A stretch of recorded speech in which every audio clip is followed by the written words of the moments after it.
ಶ್ರೀಮತಿ ಭವಾನಿ ನಾಯ್ಕ್ ಶಿಕ್ಷಕರು ಒಂದು ಶ್ರಮ ಶಾಲೆಗೆ ಒಂದು ಧ್ವಜಸ್ತಂಭವನ್ನ ನಿರ್ಮಿಸಿಕೊಟ್ಟಿದ್ದಾರೆ.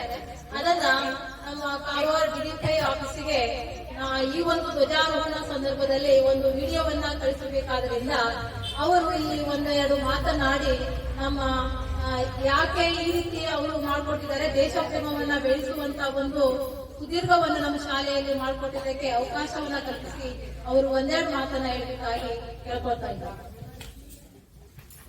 ಎಲ್ಲರಿಗೂ ನನ್ನ ನಮಸ್ಕಾರಗಳು. ಶ್ರೀಮತಿ ಭವಾನಿ ಅಮ್ಮನ ನಾಯಕ ಆದ ನಾನು ಕಾರವಾರ ತಾಲೂಕಿನ ಕೊಡ್ಲಿಪೇಟೆಯಿಂದ ಈ ಶಾಲೆಗೆ ಮೊದಲು ವರ್ಗಾವಣೆಗೊಂಡು ಬಂದಾಗ ನನ್ನ ದೃಷ್ಟಿಗೆ ಬಿದ್ದಿದ್ದು ನಿಮ್ಮ ಈ ಶಾಲೆಯ ಧ್ವಜಸ್ತಂಭವಾಗಿತ್ತು. ಅದನ್ನು ನನ್ನ ಮನಸ್ಸಿನಲ್ಲಿ ಇಟ್ಟುಕೊಂಡು ನಾನು ಹೇಗಾದರೂ ಮಾಡಿ ನಿವೃತ್ತಿಯಾಗುವ ಪೂರ್ವದಲ್ಲಿ ಒಂದು ರಾಷ್ಟ್ರಪ್ರೇಮವನ್ನು ಸಾರುವ ರಾಷ್ಟ್ರ ಲಾಂಛನವನ್ನು ಇರುವ ಒಂದು ಧ್ವಜಸ್ತಂಭವನ್ನು ನೆರವೇರಿಸಿಕೊಡಬೇಕೆಂಬ ಉದ್ದೇಶದಿಂದ ನಾನು ನಮ್ಮ ಶಾಲೆಯ ಆವರಣದಲ್ಲಿ ನೆರವೇರಿಸಿಕೊಟ್ಟಿದ್ದೇನೆ. ಇದು ನನಗೆ ತುಂಬಾ ಆತ್ಮತೃಪ್ತಿಯನ್ನ ಕೊಟ್ಟಿದೆ. ಹಾಗೆ ಈ ನೀಲಮ್ಮ ದೇವಿಯ ಆಶೀರ್ವಾದ, ನಿಮ್ಮ ಊರ ನಾಗರಿಕರ ಹಾಗೂ ಪಾಲಕ ಪೋಷಕರ ಪ್ರೀತಿ ಮತ್ತು ನನ್ನ ಮುಖ್ಯ ಗುರುಗಳು ಹಾಗೂ ನನ್ನ ಸಹೋದ್ಯೋಗಿಗಳು ಎಸ್ಡಿಎಂಸಿಯರ ಎಲ್ಲ ಪ್ರೀತಿ ಪಾತ್ರ ನನ್ನ ಮೇಲೆ ಸದಾ ಇರಲಿ ಎಂದು ಹೇಳುತ್ತಾ ನನ್ನ ಮಾತನ್ನ ಮುಗಿಸುತ್ತೇನೆ. ಇದನ್ನ ಈ ಒಂದು ದೈವಿಕ ಸ್ತಂಭ ಸಿಂಹ ಲಾಂಛನವಿರುವಂತಹ ಸ್ತಂಭವನ್ನ ನಮಗೆ ನಿರ್ಮಿಸಿಕೊಂಡಂತ ಭವಾನಿ ನಾಯಕರವರಿಗೆ ನನ್ನಾಗಿ ಧನ್ಯವಾದಗಳನ್ನು ಹೇಳ್ತಿದ್ದೇನೆ.